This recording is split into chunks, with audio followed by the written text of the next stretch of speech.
उसको दिक्कत वाली चीजें हैं जो आप लोगों ने ऑब्वियसली FAR 1 में पढ़ी हुई हैं। तो टोटल कॉस्ट को जब हम देखते हैं तो we can divide them into two major categories, ठीक है, और वो है प्रोडक्शन, मैन्युफैक्चरिंग, इन्वेंट्री कॉस्ट या प्रोडक्ट कॉस्ट, ठीक है। तो हमें ये बात समझ में आती है कि जितनी भी प्रोडक्शन रिलेटेड कॉस्ट होती हैं they become a part of your inventory, of your closing inventory, yes. तो प्रोडक्शन, मैन्युफैक्चरिंग, इन्वेंट्री कॉस्ट या प्रोडक्ट कॉस्ट, और दूसरा हमारे पास जो कैटेगरी है that is non production cost या पीरियड कॉस्ट। तो सिंपली स्पीकिंग जो हम इसकी बात करते हैं नॉन प्रोडक्शन कॉस्ट या पीरियड कॉस्ट, तो बेसिकली पीरियड कॉस्ट हमारे होते हैं एक्सपेंसेस, ठीक है।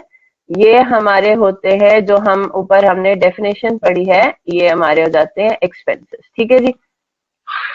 और जो इन्वेंट्री या प्रोडक्ट कॉस्ट होती है, ये जो अगर हम ऊपर वाली क्लासिफिकेशन को देखें तो ये हमारे पास बेसिकली क्या होता है, कॉस्ट होती है, ठीक है जी। अच्छा जी, प्रोडक्शन कॉस्ट के ऊपर आते हैं। प्रोडक्शन के अंदर जब हम देखते हैं तो there are further 3 categories, direct material, direct labour and factory overheads, ठीक है जी।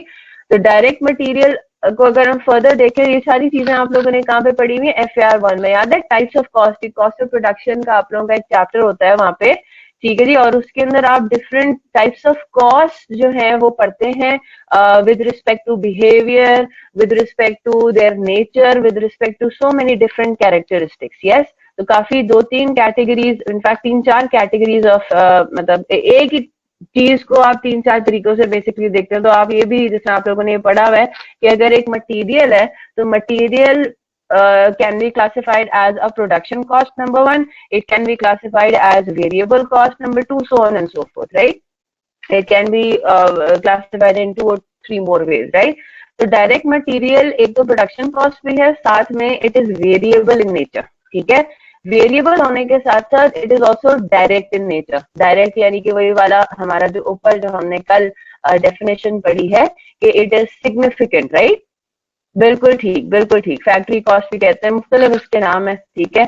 इसी तरह से direct labour is also variable in nature, ये भी बात आप लोगों को पता है, इसलिए मैं इसके ऊपर ज्यादा टाइम नहीं दूंगी। तो डायरेक्ट मटेरियल और डायरेक्ट लेबर ये दोनों ऐसी चीजें हैं जो कि generally they very with the change in activity levels, ठीक है। प्रोडक्शन आपकी बढ़ेगी तो आपके डायरेक्ट मटेरियल, डायरेक्ट लेबर की कॉस्ट भी आपकी बढ़ेगी। प्रोडक्शन आपकी कम होगी तो उसी हिसाब से आपका डायरेक्ट मटेरियल और डायरेक्ट लेबर भी कम होगा।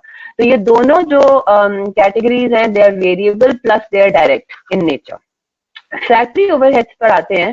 तो फैक्ट्री ओवरहेड्स तो सबसे पहले हम ये देखते हैं कि they are indirect in nature, ठीक है। ठीक है जनाब, इनकी cost might not be significant as compare to the total cost of the product, right. और इसके अंदर फिर हम देखते हैं तो इसमें दोनों टाइप्स ऑफ कॉस्ट हमें नजर आती हैं, वेरिएबल भी नजर आती हैं और फिक्स्ड भी नजर आती हैं, ठीक है जनाब। तो ये हमारे पास प्रोडक्शन का एक छोटा सा जो है आप कह सकते हैं कि ये ब्रेकअप है, ठीक है जनाब। फिर उसके अलावा आगे आते हैं, non production cost are called your period cost, ठीक है। ये आपके पास पीरियड कॉस्ट है, they do not become a part of your closing inventory.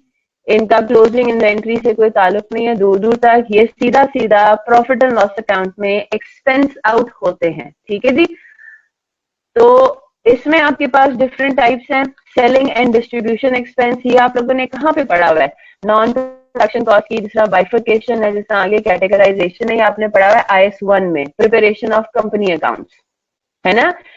जब हम इंट्रो टू अकाउंटिंग पढ़े होते हैं तो इंट्रो टू अकाउंटिंग में जब हम SOCI बनाते हैं, स्टेटमेंट ऑफ कॉम्प्रिहेंसिव इनकम, उसमें हम किसे क्या करते हैं, ग्रॉस प्रॉफिट के नीचे लिख देते हैं सिंपल अदर एक्सपेंसेस, है ना, और उसमें सारी लिस्ट डाउन कर देते हैं। ये हमने पढ़ा था इंट्रो टू अकाउंटिंग में।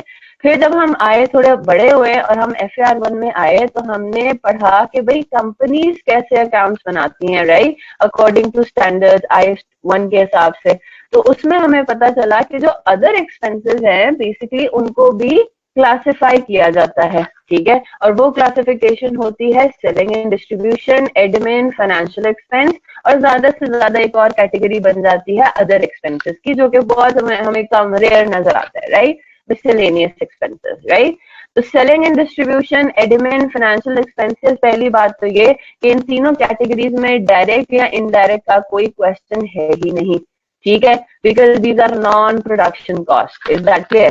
तो इसमें हम उसमें जाएंगे ही नहीं कि ये डायरेक्ट है या इनडायरेक्ट है। हाँ, फिक्स्ड या वेरिएबल का क्वेश्चन अराइज होता है, बिकॉज फिक्स्ड एंड वेरिएबल इसमें यानी कि एक किस्म का यूनिवर्सल कॉन्सेप्ट है, these concept are applicable to both production and non production cost. ठीक है, तो आपको इस बात का आइडिया है इस सेलिंग एंड डिस्ट्रीब्यूशन एक्सपेंस में काफी चीजें वेरिएबल है, काफी चीजें फिक्स्ड भी होती हैं। ठीक है जनाब, एक्टिविटी लेवल्स के साथ वेरी करती हैं।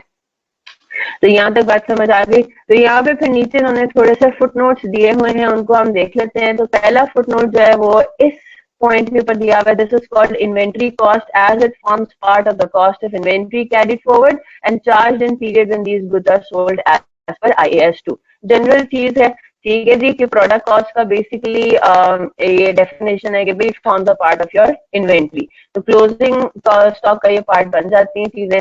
फिर दूसरा जो इन्होंने फुट नोट दिया हुआ है, ये दिया हुआ है इन्होंने पीरियड कॉस्ट का। All non-production costs are period cost that is charged in the income statement of the period in which these are incurred. That is, it is generally assumed that their benefit is restricted to one accounting period. तो आप लोगों को इस बात का idea भी है कि आप वो चीज एक्सपेंस आउट करते हैं जिसका आपको बेनिफिट अप टू 1 ईयर ही मिलना होता है। यस और नो? ठीक है जी। फिर उसके बाद तीसरा जो है वो हमें इधर दिया हुआ है, तीसरा फुट नोट हमें दिया हुआ है जी, नंबर 3 इज ओवर हियर। तो क्या है, जनरली वेरिएबल एक्सेप्शंस में एग्जिस्ट, यानी कि जो direct material and direct labour है they are generally variable in nature. तो हम नॉर्मली यही देखते हैं अपने क्वेश्चंस के अंदर, और वैसे भी प्रैक्टिकली भी कि ये जनरली वेरिएबल ही होती हैं। ठीक है, हाउएवर प्रैक्टिकली स्पीकिंग एक्सेप्शंस हो सकती हैं इसमें। ठीक है, चलो जी, चौथा फुट नोट आया था आपका इधर नॉन प्रोडक्शन कॉस्ट के अंदर। आपका चौथा फुट नोट है, we will use variable portion of these for some purpose other than inventory measurement. ठीक है जी, ये हम बाद में इसको देख लेंगे कहाँ पे ये इन्वॉल्व होता है। फिर उसके बाद जी पांचवा और छठा फुट नोट जो है, बेटा let's not get into its Naveed. हम जनरली सारी बातें करेंगे, जहां पे मुझे एग्जांपल्स देने की जरूरत पड़ेगी हम उधर कर लेंगे। ठीक है, डायरेक्ट लेबर में जिस तरह फॉर एग्जांपल हो सकता है कि आपने जो है अपनी सैलरीज अपने एम्प्लॉय जो वर्कर्स हैं उनकी फिक्स रखी हो, बस सिंपल लगता है। ठीक है, जिस तरह नॉर्मली हम ये देखते हैं कि मजदूर तबका जो है, मजदूर जो होते हैं, ये डायरेक्ट लेबर बेसिकली होता क्या है, डायरेक्ट लेबर की अंडरस्टैंडिंग है ना। आई एम अज्यूमिंग कि सब चीजें सबको पता है और मुझे इसमें डिस्कस करने की जरूरत नहीं है, सिर्फ हल्का फुल्का डिस्कस करेंगे हम इसको। तो जिस तरह डायरेक्ट लेबर है, डायरेक्ट लेबर में कौन लोग आते हैं, who are directly involve in the production process. Yes, and you all know कि जी नॉर्मली जो असेंबली लाइन पे मौजूद होते हैं या प्रोडक्शन लाइन पे मौजूद होते हैं, उनके आवरली रेट्स होते हैं, है ना। वो आवरली बेसिस पे काम कर रहे होते हैं, तो जितना ज्यादा काम करेंगे उतना ज्यादा उनको पैसा पे करना पड़ेगा, यानी कि जितनी ज्यादा एक्टिविटी होगी उतना ज्यादा ही हमारा खर्चा होगा। ठीक है, लेकिन हो सकता है कि हमने हमारी पॉलिसी हो कि हमने उनकी जो वो पेज है वो फिक्स कर दिया, तो फिर फिक्स कॉस्ट है इंस्टेड ऑफ वेरिएबल कॉस्ट। ठीक है, डिपेंड, इसमें तो खास कोई हार्ड एंड फास्ट एग्जाम्पल तो है नहीं। ठीक है, चले जी आगे। इसमें भी उन्होंने फिफ्थ और सिक्स में भी यही बोला हुआ है कि जो हमारे पास जो वो है डायरेक्ट मटेरियल और डायरेक्ट लेबर है, it is generally direct cost है। ठीक है, और यहाँ पे फैक्ट्री ओवरहेड है जनरली इनडायरेक्ट कॉस्ट। ठीक है जी, आगे चलते हैं। फिर उसके बाद उन्होंने ऐसी स्टेप अप कॉस्ट की उन्होंने एक वो दी हुई है, इन्फॉर्मेशन दी हुई है, ये भी आप लोगों ने FAR 1 में पढ़ा हुआ है। ठीक है, डेफिनेशन स्टेप अप कॉस्ट क्या होती है, बेसिकली वेरिएबल और फिक्स तो होते ही हैं कैटेगरी, एक उनके बीच की भी एक चीज आ जाती है step up cost, right? An exception of the above mentioned classification of pure fixed cost is step cost. तो step cost basically fix cost की जो है वो आपकी आगे फर्दर एक समझने के वेरिएशन है। That is exactly a cost which is constant to a certain level of activity and rises to a new constant level once that activity level is achieved. तो I hope you guys remember कि जो आप लोगों के step fix cost होते थे उसका अगर हम ग्राफिकल रिप्रेजेंटेशन करें तो वो कुछ यूं बनता है, राइट? वैसे बनता है। ठीक है जनाब, तो आपके पास ये जो नॉन प्रोडक्शन कॉस्ट है, खासतौर पे नॉन प्रोडक्शन जो आपके पास ओवरहेड्स आते हैं उसके अंदर स्टेप्ड फिक्स कॉस्ट का एलिमेंट आ सकता है। तो फॉर एग्जांपल इसके अंदर क्या एग्जांपल क्या हो सकती है स्टेप्ड फिक्स कॉस्ट की, जल्दी से बताएं, मुझे भी बस जल्दी से गो थ्रू ही करना है। स्टेप्ड फिक्स कॉस्ट की कोई एग्जांपल? हो सकता है रेंट आपका स्टेप्ड फिक्स्ड कॉस्ट हो। क्यों भाई, कैसे? एग्जैक्टली सैलरी भी हो सकती है। एग्जैक्टली रेंट जिस तरह हो सकता है, रेंट इस तरह से हो सकता है कि भाई आपको पता है कि फैक्ट्री का एक पर्टिकुलर कैपेसिटी है ना। तो हम ये कह सकते हैं कि भाई 1 लाख यूनिट्स तक तो हमें एक ही फैक्ट्री हायर करनी पड़ेगी रेंट पे। ठीक है, तो रेंट एक्सपेंस जो है टिल 1 लाख यूनिट्स जो है हमारा, लेट्स से कि 1 मिलियन रहेगा। और अगर हमें 1 लाख से ऊपर जाना है तो we have to take another factory on rent. वो हमारा ऑब्वियसली बात है, जो रेंट हमारा फिक्स कॉस्ट है दैट विल इंक्रीज। बिल्कुल सैलरी वाली चीज भी हो सकती है। ठीक है, कि उन्होंने exactly employing another supervisor over increase labour hours, right. अगर आपको पता है कि भाई अगर आपको 8 घंटे काम करना है तो आपको एक सुपरवाइजर की जरूरत है। और जैसी एक्टिविटी लेवल इंक्रीज होगा और हमें 8 से फॉर एग्जाम्पल अब हमारी शिफ्ट जब वो 12 घंटे की होगी है, तो अब आपको 2 सुपरवाइजर हायर करने पड़ेंगे। ठीक है जी, बिल्कुल ठीक। तो ये आपकी स्टेप फिक्स कॉस्ट की कुछ छोटी छोटी एग्जांपल्स होगी। तो again nothing very technical in this, right. तो मैंने कल आपको ये कहा था कि आपने cost of goods sold statement जो है उसको गो थ्रू करना है। अगेन दिस इज समथिंग जो आप लोग पढ़ चुके हैं। मुझे अभी भी याद है कि हम सेक्शन बी अभी भी हमारा रहता है। तो मैं बस ये जो नॉन टेक्निकल आइटम्स हैं जिनमें कोई टाइम नहीं लगाना, उन पर लगा के फिर इंशाल्लाह we'll come to performance management. ठीक है जी। तो cost of goods sold statement जब हम देखते हैं तो उसको जल्दी से गो थ्रू कर लेते हैं। सबसे पहला एलिमेंट होता है आपका रॉ मटेरियल्स कंज्यूम्ड का। ठीक है, पहली बात मुझे जरा ये देखकर बताइए कि ये जो cost of goods sold statement बना है ये कौन से इन्वेंट्री मेथड से बना है? परपेचुअल इन्वेंट्री सिस्टम से, सॉरी, परपेचुअल या पीरियोडिक? इस बात का आइडिया है आप लोगों को? आई होप आइडिया होगा। हाँ जी, पीरियोडिक से बना है। एग्जैक्टली परपेचुअल और पीरियोडिक इन्वेंट्री सिस्टम्स के अंदर जो cost of goods sold statement है उसका फर्क पड़ेगा इस वाले एरिया में। ठीक है, तो ये यहाँ पे जब भी आपके सामने कोई ऐसी चीज आ रही हो जिसमें इस तरह की कोई वर्किंग हो रही हो स्टेटमेंट के अंदर आपको नजर आ रहा है। ठीक है, बिकॉज यू नो कि cost of goods sold statement और इस तरह के जो दूसरे स्टेटमेंट्स हैं they are part of your other than balance sheet, they are part of your double entry book keeping, right. तो cost of goods sold statement आ गया और obviously statement of changes in equity and all, ये सारी चीजें आपकी जो है वो एटलीस्ट हम cost of goods sold statement के बारे में भी बात कर रहे हैं तो it is a part of your double entry book keeping. तो अगर आपको इस स्टेटमेंट पे ऐसी कोई वर्किंग नजर आ रही है, opening stock plus purchases minus closing stock, तो ये सीधा सीधा इंडिकेटर है कि the entity is using periodic inventory system. अच्छा, परपेचुअल अगर यूज हो रहा होता तो फिर क्या होना था? क्या डिफरेंस होना था यहाँ पे अगर परपेचुअल यूज हो रहा होता?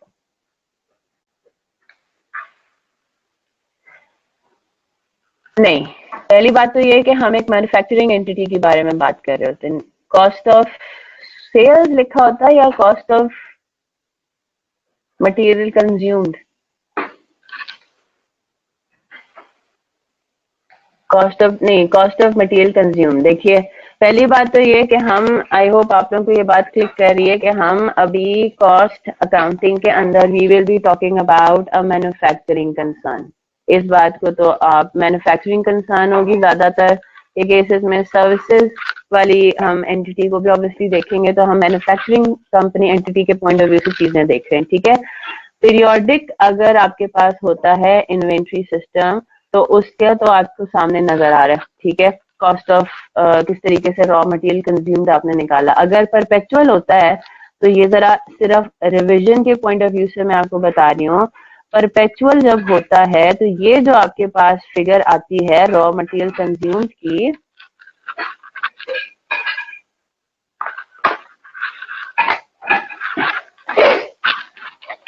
परपेचुअल इन्वेंट्री सिस्टम के अंदर जो आपका COGS बनता है उसके अंदर जो रॉ मटेरियल कंज्यूम्ड की फिगर होती है, पहली बात तो ये कि वो वर्किंग आउट इस तरह से नहीं होगी, वो एक सिंगल फिगर होगी, है ना। जिस तरह यहाँ पे तो हम देख रहे हैं, इधर हम क्या देख रहे हैं कि भाई इधर एक अच्छा खासी वर्किंग है, 5-6 लाइनें भरी हुई हैं। ठीक है, और फिर हमारे पास फिगर आ रही है रॉ मटेरियल कंज्यूम की। तो अगर ये परपेचुअल इन्वेंट्री सिस्टम होता तो पहली बात तो ये कि सीधा सीधा कॉस्ट ऑफ गुड्स सोल्ड के अंदर ये 2,10,000 तो नहीं होता, डिफरेंट फिगर आनी थी। फॉर एग्जांपल उससे वर्कआउट करते तो 2,50,000 आ रही है। ठीक है, सवाल ये उठता है कि ये आया कैसे। ये वर्किंग आप नॉर्मली पिक तो करते हैं स्टॉक लेजर कार्ड से। ठीक है, अगर आपको ये क्वेश्चन में आ जाए जो कि अभी देखेंगे हम, आना नहीं चाहिए क्योंकि बेसिक आपका जो है वो सारी अंडरस्टैंडिंग है, ठीक है। तो रॉ मटेरियल कंज्यूम की फिगर आप वैसे तो पे करते हैं किससे, स्टॉक लेजर कार्ड से, लेकिन आपको ये बात आई होप यू अंडरस्टैंड दिस, और ये हम रिवाइज भी अभी करेंगे। ये परपेचुअल इन्वेंट्री सिस्टम में हर चीज जो है वो क्या होती है, आपकी इन्वेंट्री अकाउंट से लिंक्ड होती है ना। तो इसका मतलब ये हुआ कि परपेचुअल इन्वेंट्री सिस्टम में हमें opening stock plus purchases minus closing stock करके फिगर नहीं निकालनी, बल्कि उसका एक डिफरेंट तरीका है। और वो तरीका क्या है कि हम नॉर्मली इसको स्टॉक लेजर कार्ड प्रिपेयर करके निकाल देख लेते हैं कि भाई कितने इश्यूज टू प्रोडक्शन हुए, ठीक है। तो पहली बात तो आई होप ये बात क्लियर होगी कि यहाँ पे वी आर टॉकिंग अबाउट हम रॉ मटेरियल खरीद रहे हैं और फिर हम उनको आगे इश्यू कर रहे हैं टू द फैक्ट्री। तो फैक्ट्री में कितना कंज्यूम हुई फिगर, बेसिकली ये वो अमाउंट है कि आपने प्रोडक्शन में रॉ मटेरियल कितना कंज्यूम किया, ठीक है। फिर उसके बाद हम आते हैं डायरेक्ट लेबर का जो एलिमेंट है वो आ जाता है, वेजेस पेड। तो आपको कल मैंने ये रीड करके बताया था कि ऑल जितने भी डायरेक्ट एक्सपेंसेस हैं, direct material plus direct labour plus other direct expenses, वो क्या कहलाती है, वो प्राइम कॉस्ट कहलाती है, direct cost, basic cost, flat cost, ठीक है। ज्यादा इसका सबसे कॉमन जो टर्म है वो है प्राइम कॉस्ट, ठीक है। तो direct material plus direct labour आपके पास आ गया 3,20,000। फिर उसके बाद हम आते हैं नीचे फैक्ट्री ओवरहेड। अब फैक्ट्री ओवरहेड में सारी चीजें आ जाती हैं, all other items, indirect material, production related जितने भी हैं फैक्ट्री से related, right. Indirect material, indirect labour, royalty, depreciation, rent, insurance, so on and so fourth.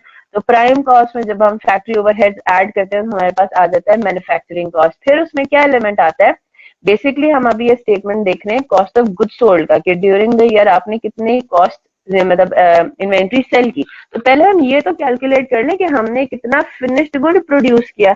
ये तो वो कॉस्ट है जो कि टोटल आपने प्रोडक्शन में लगाई है, ठीक है। अब उसमें से हो सकता है कुछ अभी भी इनकम्प्लीट हो, ये वो एक किस्म का ये सारी चीजें जो कि आपने प्रोडक्शन में अभी डाली थी। अब उसमें से आउटपुट एक्चुअली कितना हुआ है उसके लिए हमें क्या करना है, वर्क इन प्रोसेस का क्या काम करना है ना।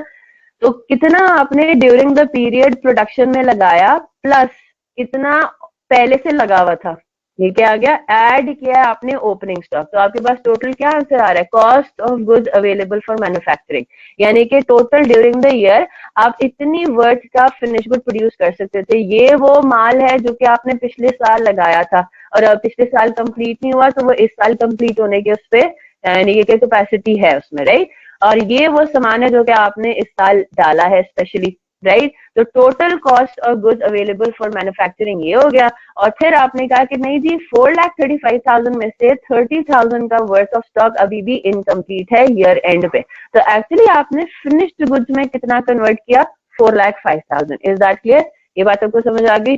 तो कॉस्ट ऑफ गुड्स मैन्युफैक्चर्ड ये हो गया। अगेन मैं स्पीड में इसलिए जा रही हूँ कि आप लोगों ने ये चीज पढ़ी हुई है, किसी को भी कोई भी कंफ्यूजन हो प्लीज रेज द फ्लैग। हम ये चीजें क्लियर आउट करने के करके ही आगे जा सकते हैं, वरना फिर आप लोगों को मुश्किल होगी, ठीक है।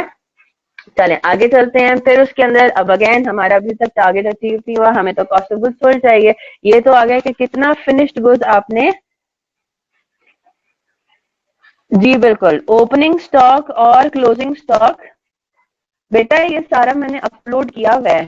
चैप्टर ओ जो है ये एलएमएस पे अपलोडेड है। तो आप हर चीज का स्क्रीनशॉट क्यों ले रहे हैं, आप लोग अपने रजिस्टर्स में नोट डाउन करें, स्क्रीनशॉट्स के ऊपर थोड़ी रिलायंस कम रखें, अपने पास नोट करते रहें। इसको मैं स्पीड में इसलिए जा रही हूँ कि there is nothing new about it. अगर आपको कुछ लग रहा है तो प्लीज क्वेश्चन रेज करें, अभी नहीं तो क्लास के एंड पे मैं आप लोगों को एंटरटेन करूंगी, ठीक है। चले जी, तो बिल्कुल आपने सही फरमाया, opening stock of work in process add और closing stock of work in process less करने के बाद हमारे पास आता है कॉस्ट ऑफ गुड्स मैन्युफैक्चर्ड।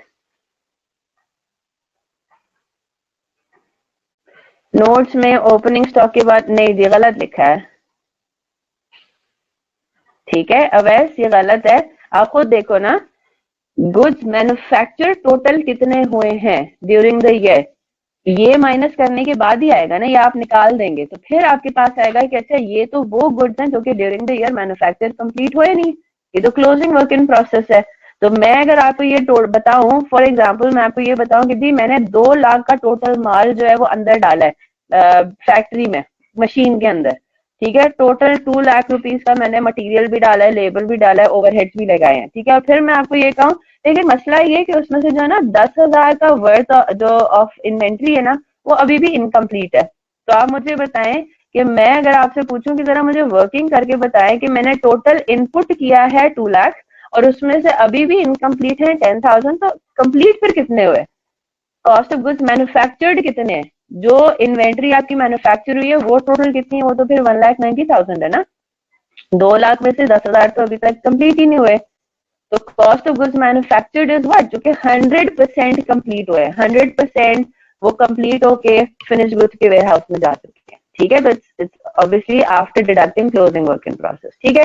तो ये तो वो अमाउंट हो गया, ये तो वो फिनिश गुड हो गया जो कि इस साल इस पीरियड में, जिस पीरियड का आप सीओजीएम बना रहे हैं, सीओजीएस बना रहे हैं, उस पीरियड में ये फिनिश्ड गुड्स फैक्ट्री से ट्रांसफर हुए फिनिश गुड्स के वेयर हाउस में। ठीक है। अब बात वहीं पर आ जाती है। तो अब हम आ जाएंगे ओपनिंग स्टॉक। अभी तक सो फार आपने फिनिश्ड गुड्स का ओपनिंग या क्लोजिंग स्टॉक को तो देखा ही नहीं है। ठीक है। तो फॉर एग्जाम्पल अब जैसा यहाँ पे वो बता रहा है कि ओपनिंग स्टॉक था फिनिश्ड गुड्स का 45,000। ठीक है। 45,000 ओपनिंग स्टॉक था, पहले से मौजूद था, पहले से मैन्युफैक्चर था। फिर आपने, जी बिल्कुल, जो ये क्लोजिंग वर्क इन प्रोसेस है 30,000, इस पे अब तक कितनी लग चुकी है कॉस्ट, ये वो है। फिर जब अगले साल ये कंप्लीट होगा, यानी कि इसके ऊपर फर्दर आप कॉस्ट इनकर करेंगे, डायरेक्ट लेबर, ओवरहेड्स वगैरह, तो वो और फिगर ये बढ़ जाएगी, ऑब्वियसली बात है। ठीक है। तो ये अब तक कितनी कंप्लीशन हुई है उसके ऊपर ये उसकी अमाउंट है कि जो इनकम्प्लीट हालत में है, 30% कंप्लीट है, 20% कंप्लीट है, तो इन पे टू डेट जो है वो 30,000 की अमाउंट इनका हुई भी है। तो जब ये अगले साल, ऑब्वियसली बात है, अभी ये इस साल कंप्लीट नहीं हुए तो अगले साल कंप्लीट होंगे, तो अगले साल ये कंप्लीट होंगे थोड़े से और काम के बाद। 4-10 कहाँ पर है? बिल्कुल, 4-10 में 30,000 की अमाउंट शामिल है, इसीलिए तो हम निकाल रहे हैं। ठीक है। 4-10 में वो अमाउंट भी शामिल है जो कि हमने इनकम्प्लीट प्रोडक्ट्स पे लगाई हुई है। तो इसीलिए तो हम माइनस कर रहे हैं कि मुझे ये पता लग जाए कि जो फिर 4-10 में से कंप्लीट प्रोडक्ट्स है उन पे टोटल हमने कॉस्ट कितनी लगाई है, दैट इज 4,05,000। ठीक है। चलें, तो अब वही वाली बात आ जाती है। इन्वेंट्री में पहले से फिनिश गुड्स की इन्वेंट्री में, फिनिश गुड्स के वेयर हाउस में पहले से 45,000 रुपीज के इन्वेंट्री मौजूद थी। ठीक है। आपने फर्दर कितनी फिनिश गुड्स मैन्युफैक्चर किए ड्यूरिंग द पीरियड, वो किए 4,05,000, यानी कि टोटल अवेलेबल फॉर सेल कहते हैं उसको। ठीक है। तो अगर मैं आपसे ये कहूँ कि इस साल आप कितना सेल कर सकते थे मैक्सिमम, तो वो कितना आप सेल कर सकते थे? 4,50,000 worth of, sorry 4,55,000 worth of finish goods है ना, ये अवेलेबल फॉर सेल था। तो फिर अगर मैं आपको फर्दर इंफॉर्मेशन दूं कि नहीं जनाब, मेरे पास क्लोजिंग में अभी भी 50,000 मौजूद है, तो इसका मतलब आपने सेल कितना किया? 455 आपके पास टोटल अवेलेबल था, 50,000 आपके पास अभी भी अनसोल्ड पड़ा है। ठीक है। तो इसका मतलब हुआ, हाँ 450 है ना, हाँ 450 है। तो इसका मतलब ये हुआ कि आपने सेल कितने किए हैं, ये आपके पास आ गया COGS। Is that clear? तो 45,000 पहले से मौजूद था, 4,05,000 फर्दर मैन्युफैक्चर किया during the year, total available for sale हो गया 4,50,000। 4,50,000 में से अभी भी 50,000 आपने चेक किए तो अनसोल्ड पड़े हुए हैं, तो इसका मतलब है सेल कितने हुए? सिर्फ 4 लाख सेल हुए। And this is how you prepare your cost of goods sold statement. ठीक है। क्रिस्टल क्लियर हो गया? आगे चलते हैं, ये आप पढ़ लीजिएगा। ठीक है। ये सारे फुट नोट्स हैं। सिर्फ एक चीज इसमें मैं बताऊंगी, direct labour plus factory overheads is called conversion cost. We will be coming back to this again. ठीक है। डायरेक्ट लेबर, तीन चीजें होती है ना,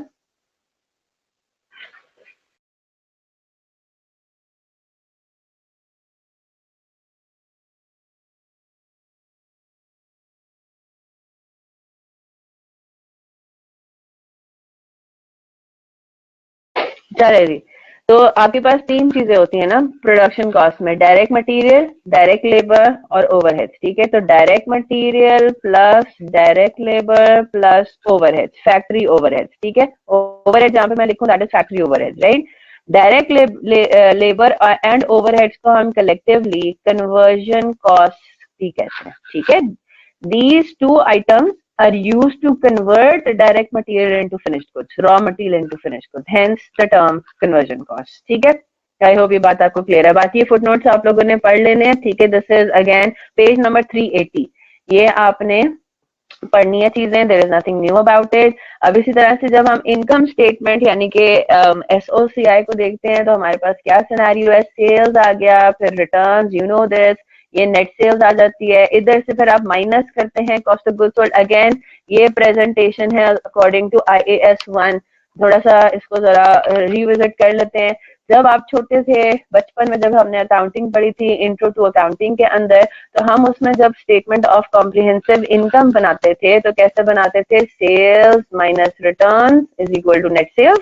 फिर नेट सेल्स के बाद हम छोटी सी हेडिंग डालते थे कॉस्ट ऑफ गुड्स सोल्ड की, और उसमें पूरी वर्किंग कर रहे होते थे as per periodic inventory system, है ना। स्टेटमेंट पे ही हम शो करते थे। मेरी बात सुन लीजिए मोहसिन, मैं अभी एक्सप्लेन कर रही हूँ, ठीक है, मैं अभी ये बिल्कुल एक्सप्लेन कर रही हूँ। तो जब हम इंट्रो टू अकाउंटिंग पढ़ रहे थे तो उसमें हम लोग एसओसीआई बनाते थे कुछ यूं, कैसे बनाते थे, सेल्स, ठीक है, ये अज्यूम कर लेते हैं कि नेट सेल्स है, उसमें हम लेस करते थे क्या, कॉस्ट ऑफ गुड्स सोल्ड, है ना। और कॉस्ट ऑफ गुड्स सोल्ड की पूरी वर्किंग यहाँ पे फेस पे ही हम दिखा रहे होते थे, क्योंकि हमने ऐसे ही पढ़ा था ये, यस, ठीक है। फिर उसके बाद वटेवर, ठीक है, इसके बाद ये चीज जो है कॉस्ट ऑफ गुड्स सोल्ड जो है उसमें से लेस होता हुआ हमें नजर आता था, और ग्रॉस प्रॉफिट हम कैलकुलेट करते थे। फिर हम थोड़े बड़े हुए और हम आ गए किसके अंदर, हम आ गए FAR 1 में। FAR 1 में हमने पढ़ा कि भाई जो कंपनी अकाउंट्स हैं जो IAS 1 के हिसाब से प्रिपेयर होती हैं, ठीक है, जो एंटिटीज IAS 1 को फॉलो करती हैं, भले वो परपेचुअल इन्वेंट्री सिस्टम फॉलो करे, भले वो पीरियोडिक इन्वेंट्री सिस्टम फॉलो करें, हमने ये पढ़ा कि एसओसीआई थोड़ा समराइज्ड होता है एक्चुअली, ठीक है।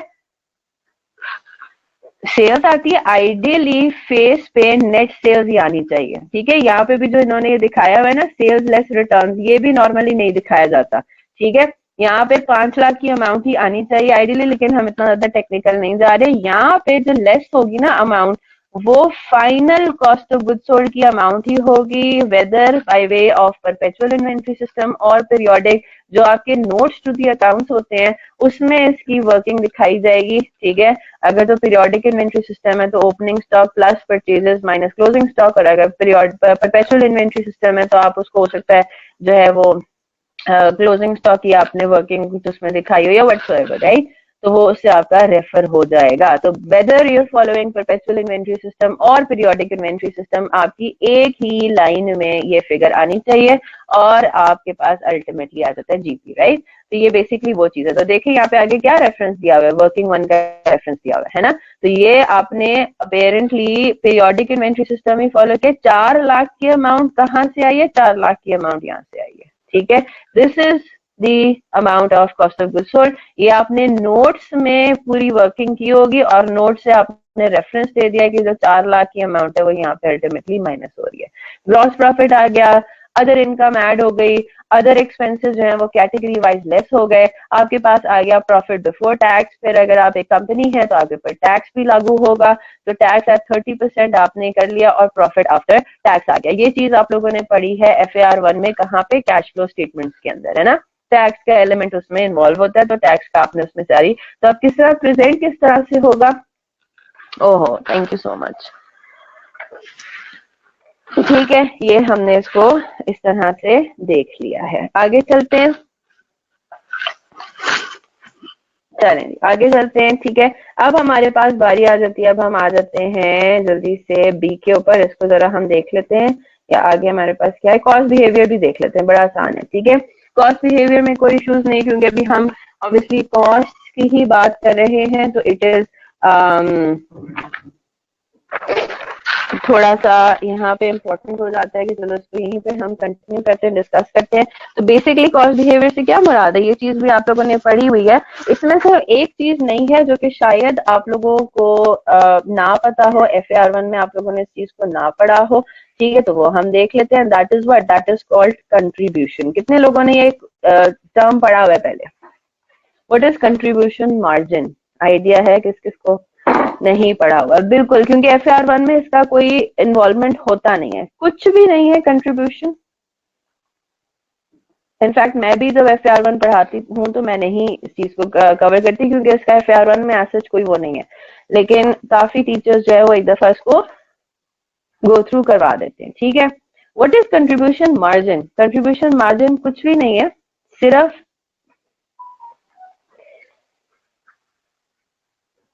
Sales minus variable production cost basically. ठीक है, ये आपका कंट्रीब्यूशन मार्जिन होता है। अब ये क्यों कैलकुलेट करते हैं? ये कॉस्ट अकाउंटिंग में इसका काम है। ठीक है, जब हम फाइनेंशियल अकाउंटिंग में रिपोर्टिंग करते हैं ना, तो अगर आप देखें तो ये है ना हमारी रिपोर्ट फाइनेंशियल अकाउंटिंग के अंदर, ये है रिपोर्ट, या ज्यादा से ज्यादा ये ब्रेकअप है। यहाँ पे आपको कहीं पे भी कंट्रीब्यूशन मार्जिन का टर्म यूज होता हुआ नहीं नजर आएगा। ठीक है, और ना ही आपने वो कैलकुलेट करना है। ठीक है, तो बेसिकली कंट्रीब्यूशन मार्जिन होता क्या है फाइनेंशियल अकाउंटिंग के अंदर? तो हम जो ग्रॉस प्रॉफिट कैलकुलेट करते हैं वो कैसे कैलकुलेट करते हैं? सेल्स लेस COGS, है ना, all production cost, in other words, right, जितनी भी आपकी कॉस्ट आती है। ठीक है, और आपके पास क्या आ गया? ग्रॉस प्रॉफिट आ गया। ये आपका सिंपल फाइनेंशियल अकाउंटिंग में ग्रॉस प्रॉफिट की कैलकुलेशन है। ठीक है, जब हम, और इसके बाद हम एक सेकेंड अदर एक्सपेंसेस भी लेस करते हैं, तो नेट प्रॉफिट तक बेसिकली हमें जाना है। ठीक है, हमें नेट प्रॉफिट तक जाना है, ये लें। तो ये आपके पास नेट प्रॉफिट इस तरह से कैलकुलेट होता है। ठीक है, जब हम कॉस्ट अकाउंटिंग में देखते हैं तो कॉस्ट अकाउंटिंग में हम वर्किंग करते हुए कुछ चीजों को डिफरेंट रखते हैं। ठीक है, सेल्स आपका आएगा ऑल वेरिएबल कॉस्ट। सॉरी, यहाँ पे मैंने शायद मेंशन किया था कि यहाँ पे सारी हम प्रोडक्शन कॉस्ट लेते नहीं, ऐसा नहीं है, हमें ऑल वेरिएबल कॉस्ट लेना है। ठीक है, यहाँ से हम क्या माइनस करेंगे? सारी वेरिएबल कॉस्ट पहले। ठीक है, तो जो हमारे पास आंसर आएगा that will be called your contribution margin. ठीक है, कंट्रीब्यूशन मार्जिन में से फिर हम लेस करेंगे ऑल फिक्स्ड कॉस्ट, तो फिर हमारे पास क्या आ जाएगा? Net profit. अब ये कहाँ पे इस्तेमाल होगा? ये जब इंशाल्लाह हम मार्जिनल और एब्जॉर्प्शन कॉस्टिंग करेंगे तो फिर आपकी चीज और क्लियर होगी इंशाल्लाह। ठीक है, तो डोंट वरी अबाउट इट। सिर्फ ये मैं आपको एक नई चीज बता रही हूँ कि भाई कॉस्ट अकाउंटिंग के अंदर कुछ डिफरेंट तरीके से चीजें चलेंगी। ठीक है, तो ये थोड़ा सा इसको समझ लेते हैं। जो कॉस्ट बिहेवियर आपके सामने चार्ट बना हुआ है, there is nothing technical about it. आपको ये बात पता है कि जो वेरिएबल कॉस्ट होती है इसको थोड़ा सा रिवाइज करना है हमें सिर्फ। ठीक है, कॉस्ट बिहेवियर, तो अगेन वही कि कॉस्ट किस तरह से बिहेव करती है। जो आपकी वेरिएबल कॉस्ट होती हैं, ठीक है, उनका नेचर क्या होता है? उनका नेचर ये होता है कि variable cost remains the same per unit. जब हम पर यूनिट की बात करते हैं तो वो it remains the same for any level of activity. ठीक है, और variable cost in total it varies. ठीक है, with the change in activity level. बात समझ आई? इसको हम आगे देखते भी हैं चार्ट को। इंशाल्लाह चार्ट के अंदर एग्जांपल इन अदर वर्ड है इसमें। ठीक है, फिक्स्ड कॉस्ट, एग्जैक्टली। अच्छा अवैस, अभी हम इसको थोड़ा स्पेसिफिक हो जाएंगे ना। Variable cost changes in total only, variable cost per unit कभी भी चेंज नहीं होगा। ठीक है, in proportion with the change in level of activity. We will be more specific about it. We will say कि variable cost changes, the total variable cost changes in direct proportion with the change in level of activity. ठीक है, fix cost को जब हम देखते हैं तो fix cost आपको ये पता है कि टोटलिटी में अगर पहले 3 लाख रुपए का रेंट आता था तो अब भी 3 लाख रुपए का रेंट आएगा, भले आप प्रोडक्शन ज्यादा करें कम करें, फैक्ट्री का रेंट तो आपने पे करना है। तो टोटल जो आपकी फिक्स कॉस्ट होती है ना, it stays the same regardless of the level of activity, लेकिन आपका जो पर यूनिट फिक्स्ड कॉस्ट होगा इट चेंजेस या it varies with the change in activity level. तो अब हम इसको जरा देख लेते हैं कि ये क्या हिसाब किताब है।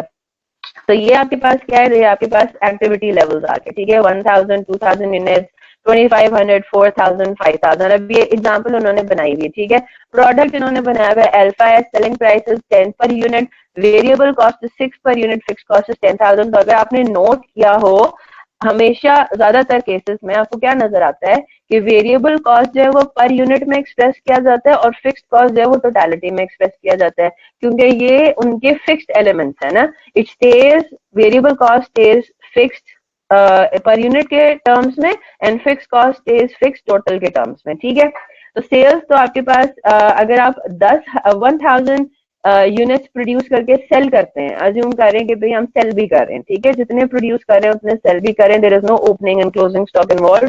तो 1000 यूनिट्स जो आपने सेल किया और उसकी जो टोटल जो कॉस्ट आ रही है, टोटल जो सेल्स रेवेन्यू है वो 10,000 है। 2000 यूनिट सेल किए तो 20,000 है, 2500 यूनिट सेल किए तो 25,000, और 4000 40 और 5000 पे 50,000 सेल्स आपके पास आ गई, ठीक है।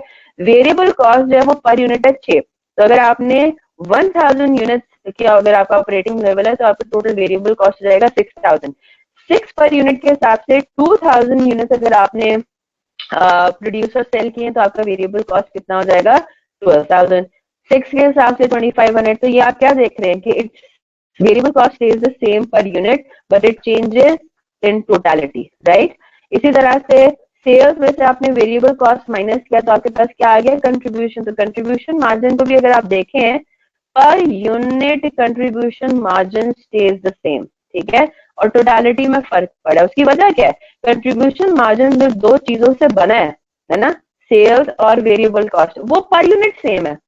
तो अल्टीमेटली क्या हो रहा है, जो कंट्रीब्यूशन मार्जिन पर यूनिट है वो भी it will stay the same regardless of the level of activity. Is that clear? और वो टोटलिटी में चेंज होगा। ये बात समझ आ रही है? क्योंकि सेल्स और वेरिएबल कॉस्ट जो दो चीजें जो कंट्रीब्यूशन मार्जिन में इस्तेमाल हो रही है, वो भी उनका नेचर क्या है कि वो पर यूनिट सेम है, टोटलिटी में डिफरेंट है। तो अल्टीमेटली जो आपका आंसर आ रहा है कंट्रीब्यूशन मार्जिन, वो पर यूनिट में सेम होगा, टोटलिटी में डिफरेंट होगा। आगे आते हैं, अब फिक्स कॉस्ट के ऊपर आते हैं। फिक्स कॉस्ट उसने आपको बता दी कि 10,000 रुपए है, regardless of what ever your level is, operating level is, ठीक है। तो 10,000 आपके पास फिक्स कॉस्ट है। 1000 यूनिट्स अगर आपका लेवल है प्रोडक्शन का, तो आपके पास जो पर यूनिट कैलकुलेट होता है वो कितना होता है, 10,000 ओवर 1000, यानी कि 10 रुपी पर यूनिट आप कहेंगे कि मेरी फिक्स कॉस्ट इनकर हुई, ठीक है। ऑन दी अदर हैंड आपका ऑपरेटिंग लेवल बढ़ गया, अब आप 2000 यूनिट्स प्रोड्यूस कर रहे हैं वही 10,000 फिक्स कॉस्ट इनकर करके, है ना। तो ये बेहतर चीज नहीं हो गई, है ना, ये तो अच्छी बात हो गई कि आपकी फिक्स कॉस्ट वही 10,000 है, लेकिन अब आप ऑपरेटिंग, आपका लेवल कितना है, 2000 यूनिट्स।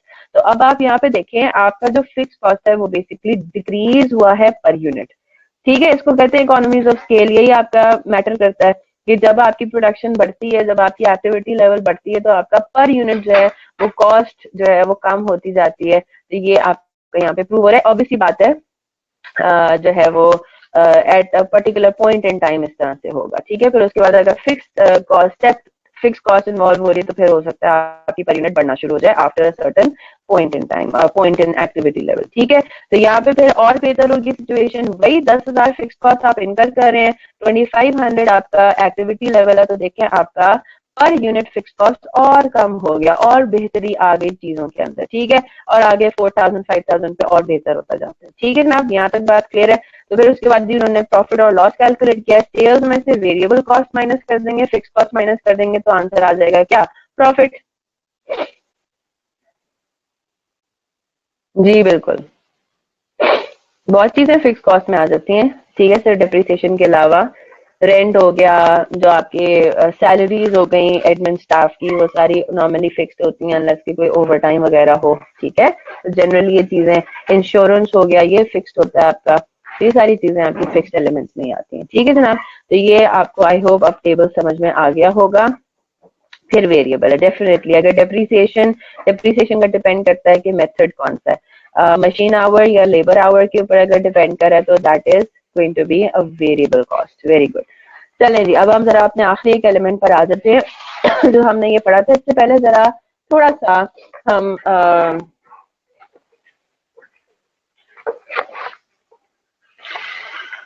सुन लीजिए कि ये बेसिकली है क्या चीज, ठीक है।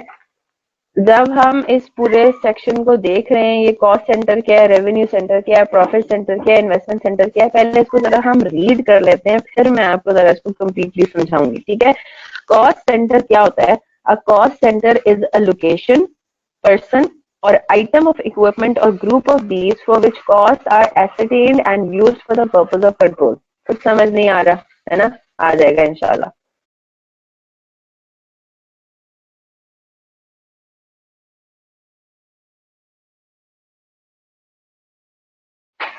ठीक है, रीड कर लेते हैं पहले, फिर इंशाल्लाह इसको डिस्कस भी करेंगे। ये कंप्लीट करके मैंने क्लास एंड करनी है आज, ठीक है। रेवेन्यू सेंटर क्या होता है? क्लास देखिए हम लोग की, क्योंकि तकरीबन 7:30 बजे शुरू हुई थी, तो आप अज्यूम कर सकते हैं कि 8:20 8:25 तक चलेगी। ठीक है, मैं आपको ये बता रही हूँ कि ये कंप्लीट करके मैंने चैप्टर को कंप्लीट करना है आज, ताकि हम कल जो है वो मटेरियल्स अपना स्टार्ट करें। उससे पहले हमें थोड़ा सा कैश फ्लो इंट्रोडक्शन देखना है, थोड़ा सा आइडिया हमें हो जाए चीजों का, फिर हम इंशाल्लाह मटेरियल्स पर आएंगे। मटेरियल्स में हम ईओक्यू वगैरह देखेंगे। ठीक है, चलें जी। रेवेन्यू सेंटर क्या होता है? A revenue center is a part of the organization that earns sales revenue. Its manager is responsible for the revenues earned but not for the cost of operation. अच्छा जी, ये एक अजीब बात। आगे आगे चलते हैं। प्रॉफिट सेंटर क्या होता है? It is a segment of activity or area of responsibility to which both costs and revenues are analyzed. अच्छा चलें, ठीक है। इन्वेस्टमेंट सेंटर भी एक चीज होती है। An investment center is a profit center which the center manager has significant degree of control over his division's investment. अब हम जरा आ जाते हैं, ये बेसिकली जो तीन चार चीजें हमने पढ़ी हैं वो किस चीज से रिलेट करती हैं? These are related to, let me change the color of the pen. FR1 में पढ़ा है, चलें ठीक है जी, रिवाइज हो जाएगा। सबने नहीं पढ़ा होगा।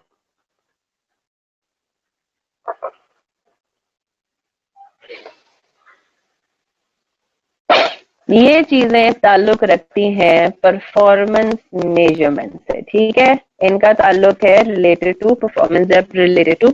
अब जब आप एक बिजनेस एंटिटी की बात कर रहे होते हैं, खासतौर पे किसी मैन्युफैक्चरिंग कंसर्न की या किसी सर्विसेज प्रोवाइडर या किसी भी चीज की, तो there are different ways to measure performance. ठीक है। ओ अच्छा, आपकी कौन सी अगली क्लास बची है उमेर?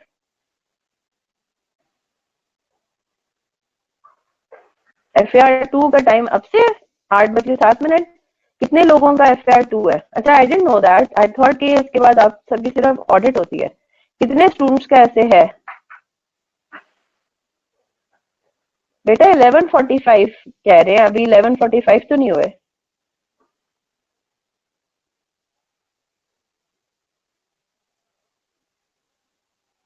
जी उमेर, बेटा अभी टाइम है।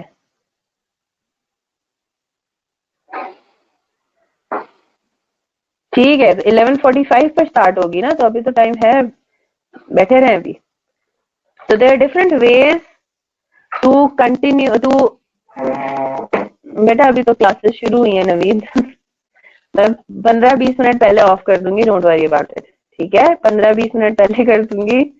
अब ये जिस माशाल्लाह बहुत अच्छी बात है, रिवाइज कर रहा है। आई होप ये कंटिन्यू हो till the end of the session. And पे आते आते जो है ना सारी मोटिवेशन वैसे खत्म हो जाती है, on a very serious note. ठीक है। अच्छा, कल जो है, इनफैक्ट आज मुझे ये बात डिस्कस करनी थी, लेकिन कल आप लोगों ने मुझे जरा रिमाइंड कराना है। असल में पहली क्लास में जो मैं कुछ बातें डिस्कस करती हूँ ना ऑनलाइन क्लासेस के हिसाब से, वो करनी रह गई हैं।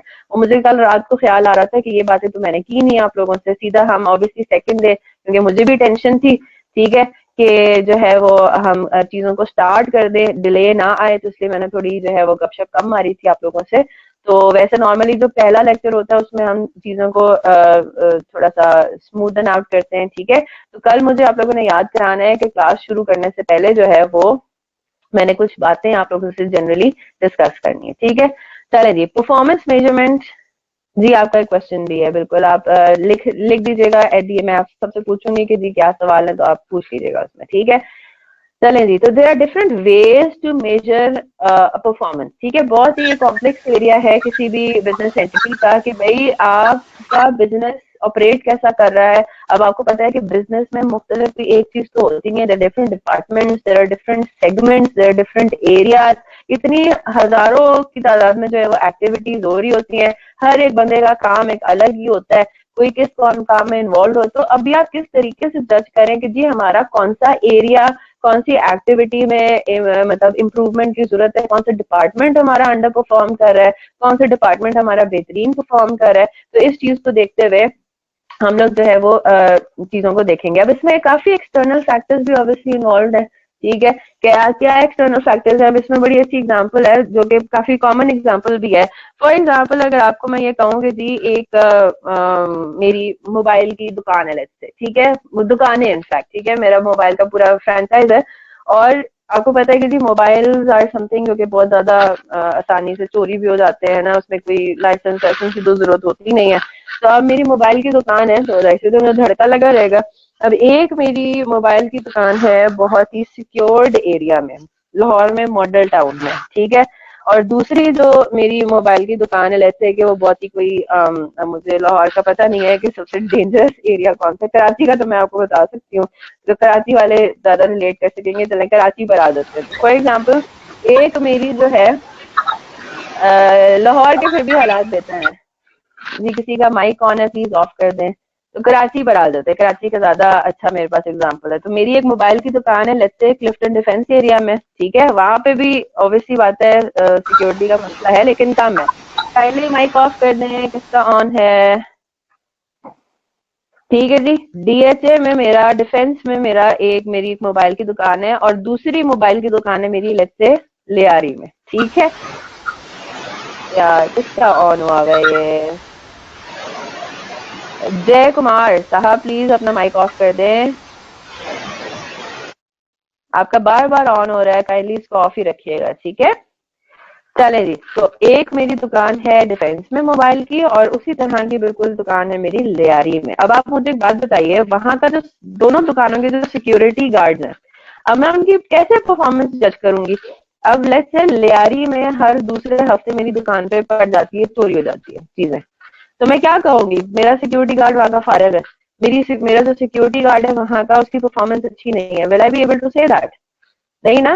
तो काफी ये कॉम्प्लेक्स चीजें हैं, there are so many external factors involve. हर डिपार्टमेंट का, हर एरिया ऑफ एक्टिविटी की डिफरेंट, आप समझे कि माइंडसेट होता है, उसमें डिफरेंट फैक्टर्स इन्वॉल्व होते हैं, ठीक है। तो आप ये नहीं कह सकते कि भाई जब तक चोरी होगी नहीं तब तक वो सिक्योरिटी गार्ड, मतलब उसकी परफॉर्मेंस का कैसे? अब डीएचए वाला आराम से पूरा दिन बैठा रहता है, सोया रहता है, राइट? तो हम कहेंगे ओए होए ये इतना अच्छा सिक्योरिटी गार्ड है, उसके होते हुए एक भी चोरी नहीं हुई, हालांकि वो कुछ काम करता ही नहीं है ना। वो एरिया ऐसा है, वो एक्सटर्नल फैक्टर्स ऐसे हैं कि उसका हमें जो है वो नजर आ रहा है, उसका आउटपुट जो है वो what ever the cases, right. On the other hand जो दिहाड़ी वाला सिक्योरिटी गार्ड है वो बेचारा जो है वो अपनी किस्मत को कोसता है कि मैं यहाँ पे क्यों लग गया, मुजाहिदीन जो है वो डांट पड़ती रहती है ना। तो ये बहुत complex area. The point is performance measurement इतना सिंपल नहीं है, ठीक है, जितना इट माइट फील। कि हम ये देख ले कैसे जी फलानी दुकान से तो हमें इतना कमाई हुई है, उस दुकान से हमें इतनी कमाई हुई है, तो भाई जो कम वाली कमाई है वो इसका मतलब है कि उसकी परफॉर्मेंस अच्छी नहीं है, उस दुकान को बंद कर दिया जाए। नहीं, ऐसी बात नहीं है। हमें बहुत सारी चीजों को फैक्टर में, मतलब उसको कंसिडरेशन में लेना पड़ता है, ठीक है। तो अब हम ये देखेंगे, अभी हमारे उसमें ये नहीं है कि भाई क्या क्या फैक्टर्स इन्वॉल्व हैं, किस तरीके से परफॉर्मेंस मेजर करनी, सिर्फ आपको ये बताया जा रहा है कि जी परफॉर्मेंस मेजरमेंट की किस तरह से जाती है। तो पहला हमारे पास जो एरिया है जज करने का, वो हम ये देख सकते हैं कि भाई अब लेट्स से कि मेरे 3 दुकानें मेरी, ठीक है, 3 दुकानें हैं। तो उन तीनों दुकानों की सेपरेटली कॉस्ट इनकर्ड क्या क्या है, ठीक है। मैं देख लूं कि शॉप 1 की टोटल खर्चा कितना है, शॉप 2 का टोटल खर्चा कितना आ रहा है, बिजली, पानी, गैस, लेबर, मतलब जो भी आपके एम्प्लॉइज हैं उनकी पेमेंट, वैसे खर्चा जो मटीरियल शटीरियल पे माल शाल आप खरीद रहे हैं, so on and so fourth. Shop 3 का टोटल कॉस्ट इनकर्ड कितना है, रेंट, इंश्योरेंस एक्सेट्रा, राइट? बात समझ आ रही है? तो अगर तो हम परफॉर्मेंस मेजरमेंट कर रहे हैं on the basis of cost incurred, तो वो शॉप्स कहलाएंगी आपकी कॉस्ट सेंटर्स। बात समझ आई? तो ये हम कहेंगे कि वो डिपार्टमेंट, वो आइटम जो है विल बी कॉल्ड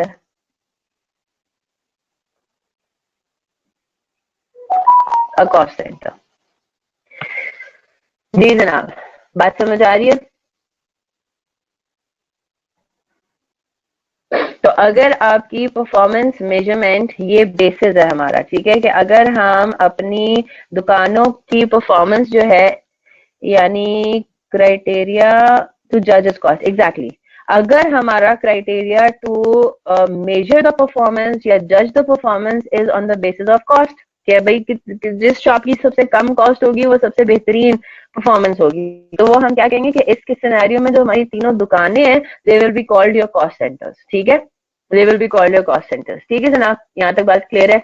अब इतनी बात मैं यहाँ पे इट इज वेल एग्जैक्टली, फिर हम शॉप्स को क्या कहेंगे, shops will be called are cost centers in this scenario, ठीक है। अब यहाँ पे दिस इज वर्थ मेंशनिंग, देखें हर डिपार्टमेंट आपका रेवेन्यू तो अर्न नहीं करता, है ना, हर डिपार्टमेंट आपका रेवेन्यू अर्न नहीं करता। जैसे फॉर एग्जांपल अगर मैं देखूं फॉर एग्जांपल एक मैन यूनिलीवर समझ लें, ठीक है, यूनिलीवर में अब आपको इस बात का आई होप आइडिया होगा कि there will be different departments, एक परचेजिंग डिपार्टमेंट होगा, परचेजिंग डिपार्टमेंट रॉ मटेरियल खरीदता है ना, फिर दूसरा आपका मैन्युफैक्चरिंग डिपार्टमेंट होगा, ये बहुत हाई लेवल पे मैं बात कर रही हूँ, लो लेवल पे अगर आप माइन्यूट लेवल पे जाएंगे तो इससे भी ज्यादा डिपार्टमेंट्स होंगे, और तीसरा हमारा होगा सेल्स डिपार्टमेंट, है ना, इन तीनों को हम। अब मुझे बात बताइए जो परचेजिंग डिपार्टमेंट है, क्या वो कोई इन इट सेल्फ क्या कोई वो रेवेन्यू अर्न करके आपको दे रहा है, नहीं, है ना, उसमें सिर्फ क्या हो रहा है, सिर्फ कॉस्ट खर्चे इनकर होता जा रहा है, परचेजिंग डिपार्टमेंट के लोगों की सैलरीज हो गई, उनका जो एरिया है अगर वो किसी और जगह पे लोकेटेड है उसका रेंट हो गया, और बहुत सारी चीजें, राइट, यहाँ तक बात क्लियर है। इसी तरह से जो मैन्युफैक्चरिंग डिपार्टमेंट है, in it self manufacturing department is not earning any revenue, वो कोई चीज मतलब उसके हाथ में कोई पैसा, हाँ ऑन दी अदर हैंड हम सेल्स डिपार्टमेंट को कह सकते हैं कि हाँ भाई सेल्स डिपार्टमेंट में आपके जो सेल्स ऑफिसर्स है वो जी उनके पास वो सेल भी कर रहे हैं और वो उनका खर्चे भी हो रहे हैं, कॉस्ट भी इनकर हो रही है और वो रेवेन्यू भी अर्न कर रहा है, इज दैट क्लियर। तो ये चीज वर्थ मेंशनिंग यहाँ पे थी। जब हम कॉस्ट की बेसिस पे बात करेंगे तो कॉस्ट आपको हर डिपार्टमेंट में इनकर नजर होती हुई नजर आएगी, ठीक है, यहाँ तक बात क्लियर होगी। अच्छा, यहाँ तक बात समझ आ रही है, ठीक है, परफॉर्मेंस इन इस सेंस में आपने मेजर की। अगर फॉर एग्जाम्पल हम लोग जो है परफॉर्मेंस मेजर करते हैं on the basis of revenue या सेल्स जनरेटेड या अर्न, ठीक है, इसमें हम अगर उसको कॉस्ट को इग्नोर करते हैं, अब वापस से तीन दुकानों पर आते हैं, मेरे पास तीन शॉप्स है, पहले बेसिस पे मैंने इनकी परफॉर्मेंस मेजर की on the basis of cost incurred, जिसने सबसे ज्यादा कॉस्ट की सेविंग की होगी मैं कहूंगी उसकी परफॉर्मेंस सबसे बेहतरीन है, राइट। दूसरा मेरे पास बेसिस ऑफ परफॉर्मेंस मेजरमेंट है, ये ऑल्टरनेट है बेसिकली, ठीक है, उस तरह से भी कर सकते हैं, इस तरह से भी कर सकते हैं। दूसरा मेरा है कि मैं इन तीनों शॉप्स की मैं देखूंगी सबसे ज्यादा रेवेन्यू किसने मुझे अर्न करके दिया, ठीक है, सबसे ज्यादा रेवेन्यू किसने अर्न करके दिया, तो उस केस में मेरी शॉप्स जो है वो क्या कहलाएंगी, they will be called my revenue centres, ठीक है। और ये जाहिर सी बात है ये परफॉर्मेंस मेजरमेंट उस केस में अप्रोप्रिएट है, 11:45 तक है, चले ठीक है, बस let me wind it up, ठीक है, ये उस केस में अप्रोप्रिएट है जब आपके पास ये सारे जो है वो रेवेन्यू सेंटर्स हों, तो फिर ये आप अच्छे तरीके से उसको जज कर सकते हैं, ठीक है, कि शॉप्स तीनों की तीनों जो है वो मुझे रेवेन्यू अर्न करके दे रही है, ठीक है। इसी तरह से तीसरा अगर आप देखें बेसिस ऑफ परफॉर्मेंस मेजरमेंट, मैं ये देखूं कि भाई मुझे तीनों शॉप्स में से सबसे ज्यादा प्रॉफिट कौन अर्न करके दे रहा है, प्रॉफिट क्या है, सेल्स माइनस और कॉस्ट, है ना, तो सेल्स माइनस कॉस्ट, सबसे ज्यादा प्रॉफिट मुझे अर्न करके कौन सी शॉप दे रही है, तो उस केस में the shops will be called कि भाई हमारी ये शॉप्स जो है ना वो हम कहेंगे कि ये in this scenario these are called your profit centers, ठीक है, यहाँ तक बात समझ आ गई। तो फॉर एग्जाम्पल अगर हम ये देखें कि भाई कौन सी शॉप से हमें प्रॉफिट, मुझे रेवेन्यू इन इटसेल्फ से कोई मसला नहीं है, मैं कंसिडर नहीं कर रही, मैं सारी कॉस्ट को कंसिडर, मुझे बस ये बताओ सबसे ज्यादा मुनाफे बख्श कौन सी शॉप है। अब वो भले किसी डेंजरस तरीन एरिया में लोकेटेड हो सकता है, जो सबसे जो है वो लोकेलिटी अजीब सी लोकेलिटी में शॉप लोकेटेड है, उसमें हो सकता है कि जी प्रॉफिट सबसे ज्यादा हो मेरा, है ना, तो मैं परफॉर्मेंस उसकी सबसे बेहतरीन है, तो फिर मैं क्यों उसको करूंगी, बंद तो नहीं करूंगी ना उसको, है ना। तो ये आपके पास तीन तरीके हैं चीजों को देखने के। अब इसमें यहीं तक इसको फिर अभी रखते हैं, ठीक है, बस एक छोटी सी बात है वो जरा इसको देख लेते हैं। आ, सारी के सारी अगर हम ये देखें ना, सारे के सारे all profit centers are revenue and cost centers as well,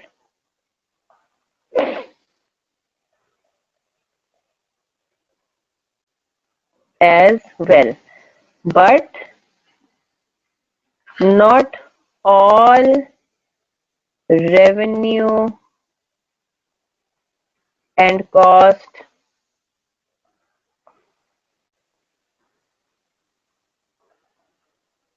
are profit centers। क्या मतलब हुआ इस बात का, अब मेरी बात एक गौर से सुनिएगा। मैं अगर आपको एग्जांपल दूं, फॉर एग्जांपल वही परचेजिंग डिपार्टमेंट ले लेते हैं, ठीक है। बस एक छोटी सी एग्जांपल है, उसको फिर हम आगे कंक्लूड करेंगे, ठीक है। अब एक मैं परचेजिंग डिपार्टमेंट को देख रही हूँ। परचेजिंग डिपार्टमेंट से आप आई होप समझ में आती है कि वो डिपार्टमेंट है जो कि सप्लायर से इन टच होता है और फिर वो माल खरीदता है, रॉ मटेरियल खरीदता है, उसको आगे फैक्ट्री में भेजने के लिए, राइट। तो वो परचेजिंग डिपार्टमेंट का काम सिर्फ यही है कि वो चीजों को खरीदेगा, ठीक है। देखेगा कि जी कौन सा जो है वो सप्लायर जो हमें सबसे कम प्राइस दे रहा है, तो हम उससे कांटेक्ट करेंगे, उससे चीजें खरीदेंगे, कितना खरीदना है, ठीक है। वो डिपेंड करता है उस पर, सारी आपकी जितनी डिमांड सप्लाई वगैरह जो भी है, ठीक है। तो सारा काम कौन कर रहा है? परचेजिंग डिपार्टमेंट कर रहा है। अब मुझे बात बताइए, purchasing department is your cost centre only, है ना। परचेजिंग डिपार्टमेंट जो है वो सिर्फ कॉस्ट ही इंकर कर रहा है, यस और नो। उधर कोई रेवेन्यू शेवेन्यू तो है ही नहीं, वो सिर्फ कॉस्ट ही इंकर कर रहा है। तो क्या आप किसी भी पॉइंट इन टाइम पे कभी भी परफॉर्मेंस मेजरमेंट करते हुए परचेजिंग डिपार्टमेंट के लिए प्रॉफिट सेंटर का टर्म यूज कर सकते हैं? नहीं, है ना। क्योंकि परचेजिंग डिपार्टमेंट प्रॉफिट तो अर्न ही नहीं कर रहा। प्रॉफिट तो वहां पे अर्न होगा जहां पे कोई सेल्स या इनकम भी हो रही है, यस और नो। तो परचेजिंग डिपार्टमेंट के लिए the only criteria of measurement measuring performance क्या रहता है? वो रहता है आपका कॉस्ट। Is that clear? तो जितने भी प्रॉफिट सेंटर, अगर कोई जैसा शॉप है, अब कोई शॉप्स है, शॉप को हम देख रहे हैं, तो एक शॉप जो है वो आपका प्रॉफिट सेंटर भी है, ठीक है। तो अगर कोई चीज प्रॉफिट सेंटर क्लासिफाई हो सकती है ना, तो इसका मतलब है कि उसमें रेवेन्यू भी इन्वॉल्व हो रहा है, उसमें कॉस्ट भी इन्वॉल्व हो रही है। यानी कि all profit centers are by default revenue and cost centers as well. ऐसी बात है, प्रॉफिट सेंटर अगर कोई चीज प्रॉफिट सेंटर क्लासिफाई होती है तो उसका मतलब है उसमें सेल्स भी इन्वॉल्व हो रही है, उसमें कॉस्ट भी इन्वॉल्व हो रही है। तो individually it can be treated as a revenue centre और as a cost centre as well, right. लेकिन सारे कॉस्ट रेवेन्यू सेंटर जरूरी नहीं है कि वो प्रॉफिट सेंटर्स भी, जरूरी नहीं है कि वो जी आपका जो है वो भी कमा के दे रहे हो, क्या कहते हैं, प्रॉफिट भी, मुनाफा भी कमा के दे रहे हो। Is that clear? ठीक है। तो ये एक छोटी सी बात है, नथिंग टेक्निकल अबाउट इट, इस पर ज्यादा टाइम आपने नहीं लगाना। यही तक रखते हैं क्लास को। जरा जल्दी से अपने क्वेश्चंस लिख दीजिए जो आप लोगों ने जो हाईएस्ट कॉस्ट रेवेन्यू जनरेट करा उसे, उसको कंसिडर कर सबको बचे। अरसलान, हम यहाँ पे सारे डिपार्टमेंट्स को मेजर, अच्छा ये आप जो कह रहे हो ना कि कंसिडर किसको करना है, परफॉर्मेंस मेजर कर रहे हैं हम। हमने अपना बेसिस सेट किया कि हमारा बेसिस है रेवेन्यू, कि मैं रेवेन्यू के बेसिस पे परफॉर्मेंस मेजर कर रही हूँ, ठीक है। तो इसका मतलब है कि मेरे जितने रेवेन्यू सेंटर्स होंगे मैं उनको कंसिडर करूंगी और उन पे मैं अप्लाई करूंगी कि अच्छा जी सबसे बेहतरीन परफॉर्मेंस किसकी है, ठीक है। आई होप ये बात सबको क्लियर हो गया। चलें जी, क्वेश्चंस। अच्छा जी, हमने पढ़ा था कि कॉस्ट में एक्सपेंस तब माना जाता है जब वो एक्चुअली हो जाए। कॉस्ट में एक्सपेंस, तो मैम फिर कॉस्ट में जो हम एसोसिया बनाते हैं उसमें हम अज्यूम करेंगे कि all expenses are actually incurred, assuming there is no accrual expense. Mohsin अगर आप माइक ऑन करके पूछ लो सवाल, मुझे समझ में नहीं आ रहा।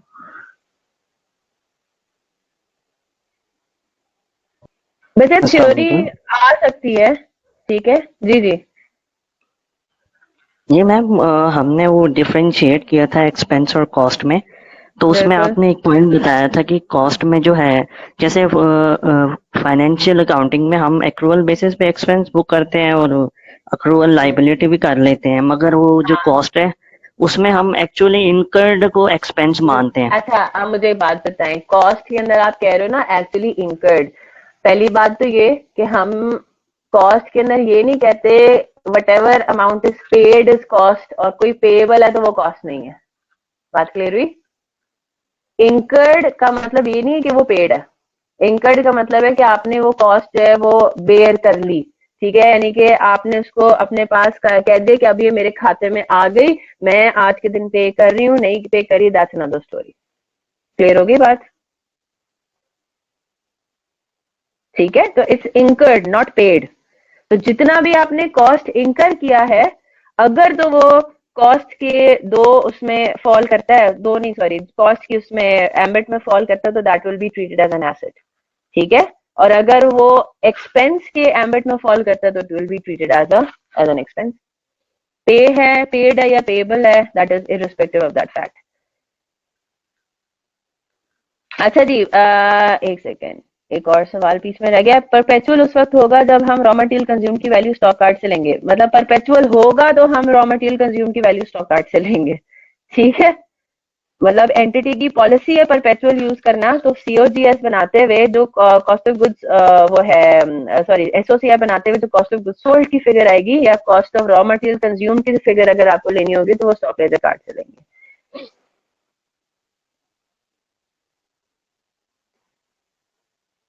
सीसीजी कब अवेलेबल होगा? प्रॉफिट सेंटर की कोई एग्जांपल? प्रॉफिट सेंटर वही शॉप्स, फॉर एग्जांपल मैं आपको कह रही हूँ 3 शॉप्स हैं, तीनों शॉप्स मेरी प्रॉफिट सेंटर्स भी हैं, रेवेन्यू सेंटर्स भी हैं, कॉस्ट सेंटर्स भी हैं। जी बाय डिफॉल्ट ये भी हम कल देखेंगे उम्मे हबीबा, ये हमने अब कल देखना है कि जी पीरियोडिक करना है फॉलो, परपेचुअल फॉलो करना है, इंशाल्लाह कल होगा स्टार्ट। हम्म। हाँ हाँ देखो क्या नाम है आपका, सना। सीन ये है, तीनों शॉप्स को मैं 3 तरीके से परफॉर्मेंस उनकी एनालाइज कर सकती हूँ, ठीक है।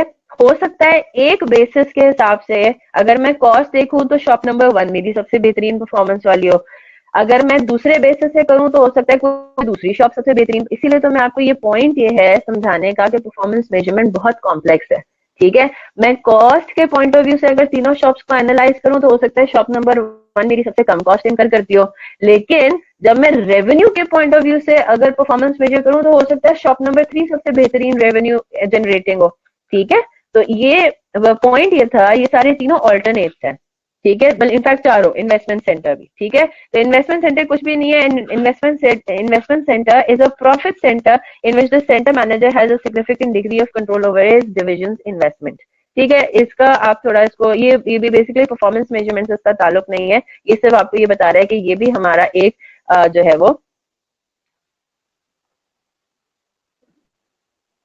हाँ सना होगी बात क्लियर। मैं आपका क्वेश्चन रीड करती हूँ। मैम अगर 3 शॉप्स में कॉस्ट इनकर हो रही है लेकिन एक में सबसे ज्यादा हो रही है तो तीनों को कॉस्ट सेंटर बोलेंगे, बिल्कुल। अगर आपने बेसिस ऑफ परफॉर्मेंस मेजरमेंट अगर आपने सिलेक्ट किया जी कॉस्ट है तो तीनों कॉस्ट सेंटर्स होंगे। तो बेसिकली सारी चीजें आपकी, हर मेरा नहीं ख्याल किसी भी एंटिटी में कोई डिपार्टमेंट या कोई चीज जो है वो कॉस्ट सेंटर ना हो, हर चीज कॉस्ट सेंटर होती है, कॉस्ट तो इनकर हो रही होती है, लेकिन हर चीज रेवेन्यू सेंटर नहीं हो सकती। हर चीज जरूरी नहीं है हर डिपार्टमेंट रेवेन्यू अर्न कर रहा हो। जी बिल्कुल, कॉस्ट सबसे जो कम होगी वो बेस्ट है, रेवेन्यू सबसे ज्यादा जिसका होगा वो बेस्ट होगा, और जो प्रॉफिट सबसे ज्यादा होगा वो बेस्ट होगा। चलें जी, और इसके अलावा कोई सवाल?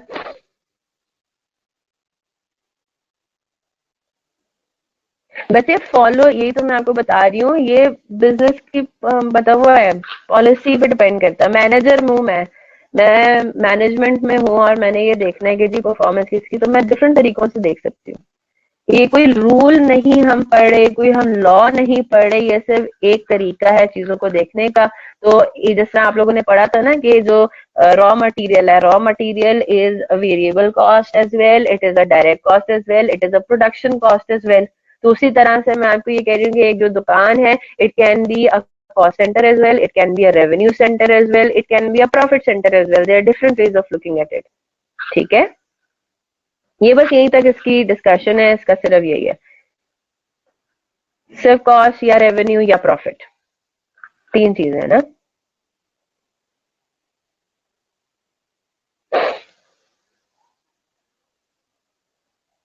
चले जी, मेरे ख्याल से आप लोगों की अगली क्लास का टाइम हो गया। अगर तो आप लोगों का किसी का सवाल रह गया ना तो काइंडली उसको नोट डाउन कर लीजिए और मेरे से कल पूछ लीजिएगा, ठीक है।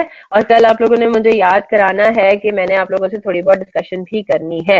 आई कैप बुक से जहाँ पे स्टडी करना पड़ेगा मैं आपको बता दूंगी। जिस तरह मैंने आप लोगों को शुरू की पहली क्लास में बताया था कि वो जो कॉस्ट अकाउंटिंग, फाइनेंशियल अकाउंटिंग की जो डेफिनेशंस हैं वो आई कैप की स्टडी टेक्स्ट पेज 81 पे से हमने रेफर की थी। पूरा नहीं रेफर किया था क्योंकि वो वॉइस का इशू आ रहा था, लेकिन आप लोगों को मैंने हिंट दे दी थी कि वहां पे भी डेफिनेशंस मौजूद हैं, और पैक का क्वेश्चन बैंक तो मैं आपके सामने खोल ही रही हूँ, ठीक है जनाब। क्वेश्चन अगर रह गए तो काइंडली नोट देम डाउन, भूल ना जाए, मुझसे या तो ग्रुप पे पूछ लें या फिर कल इंशाल्लाह क्लास में, ठीक है। यही तक रखते हैं आज की क्लास को। कल इंशाल्लाह we will be doing cash flows in production, sorry cost flows in production, और दूसरा हम इंशाल्लाह मटेरियल्स का चैप्टर अपना स्टार्ट कर देंगे। थोड़ा सा हम लोगों ने फ्लोज इन प्रोडक्शन देखना है, थोड़ा सा आइडिया आपको दूंगी, फिर उसके बाद हम आ जाएंगे मटेरियल के ऊपर। उसमें हल्की फुल्की पहले डिस्कशन होगी परपेचुअल पीरियोडिक फीफो एफओ की, और फिर उसके बाद हम इंशाल्लाह ईओक्यू के ऊपर आ जाएंगे। ठीक है, चलेंगे, अपना ख्याल रखिएगा, दुआ में याद रखिएगा। अल्लाह हाफिज।